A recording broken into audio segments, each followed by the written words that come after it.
Hey Capstone students, Miss Seward here to show you a few tricks on customizing your website to make it even more awesome and personal. So here I'm starting with one of the templates. Yours might look a little bit different or it might look similar. So first of all, you can change this header image, right? So when you hover over there, it goes to change image. You can click on it and choose to upload an image if you like. I find that those are sometimes tricky to get the right resolution. So if you need some help, let me know. Or another really nice option is to select image. Google has preloaded some images that go really well, work really well with their websites. Be careful because they are generic and they're the same for everybody.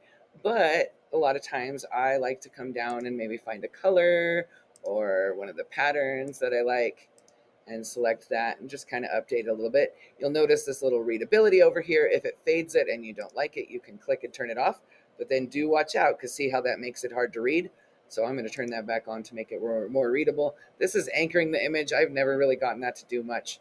You can also adjust your text anywhere that there's text. So you can click on it and just highlight the whole thing and start typing your name or something like my website, my capstone, right? You can give it a title.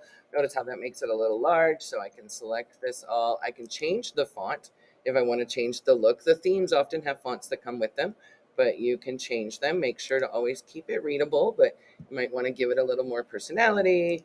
You can change the size here, so maybe I'm going to make it a little bit smaller, try to fit it on one line, right? And then anytime you see these little dots, you can move those too. So if I do want it to fit on one line, I can move that around. You can have all the different text options, right? So there's different settings that will change some of the settings, right, to go with that. If you do something you don't like, you can always undo. Different fonts, size, bold, right? So if you want something even thicker to stand out more, italicized with a slant, underlined. You can change your text color. So if you're designing your website, right, I might want something to contrast that background color. Again, always make sure that it's readable. I wouldn't want to put something like a blue font maybe over this. Might make it a little hard to read, right? So think about contrast and readability, we call it in typography. And you can do the same thing with the text in these text boxes here. You can also change your header type. This works really well depending on what kind of different look you want and also what kind of picture. So if you have a picture that you want to show the whole thing, you can set it to like large banner and it'll show more of it then. So play around with those to get it just how you want. Then you can also customize the different sections. So there is, when you hover over the sections on the left, there's section colors. So these are kind of cool. These are preset styles here. And this color style, I used to wonder, why is it always a color? And I can never figure it out. So how to set that color is you come over here and go to themes. And when you scroll down, you'll see your active theme here. So if I change the color, it's going to change all of those that I have set to match my style 3, which is my theme. So that's kind of cool there. You can click here and even get more colors as well. So that's a way you can kind of quickly customize but get the same consistent color. Okay, you can duplicate a section here if you want another copy of it, and you can delete a section there as well. If you have a section you want to duplicate and use in another page, what you do is click on that section itself so that it highlights in blue, and then you do Control C to copy.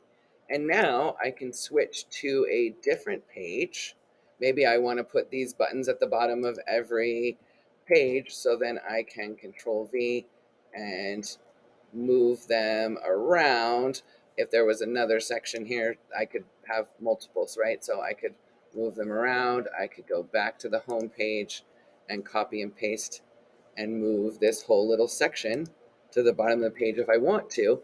If you want something to show up in every page, you can also come down here and edit the footer. So if I actually made that as my footer, that section there, then when I go to every page, it shows up on the bottom. If there is an image already in there and you want to change it, you can click on it, click on the three dots, go to replace image, and I can upload a picture.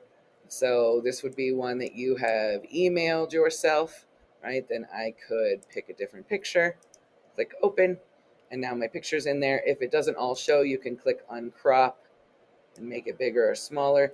Do notice that you can distort the pictures and you don't want to distort yourself. So I'm going to Control Z or undo that.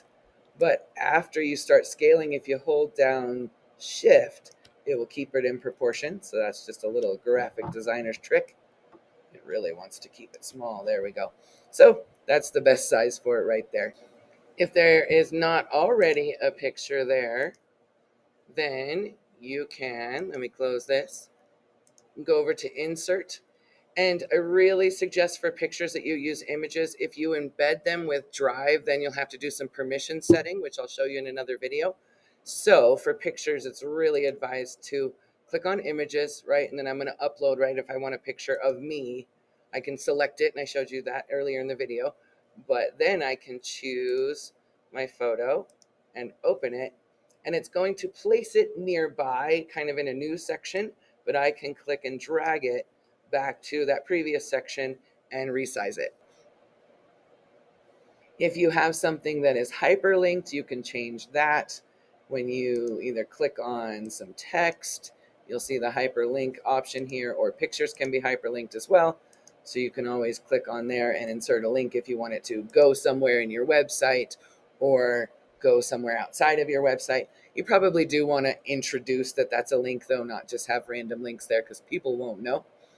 And for your pages, you can change them too. So say if you have things in there that you don't need anymore, you can come to pages and come down here. Like maybe you talked about your future goals in your discovery essay, and so you want to come into here. You can hide it from navigation to just hide it.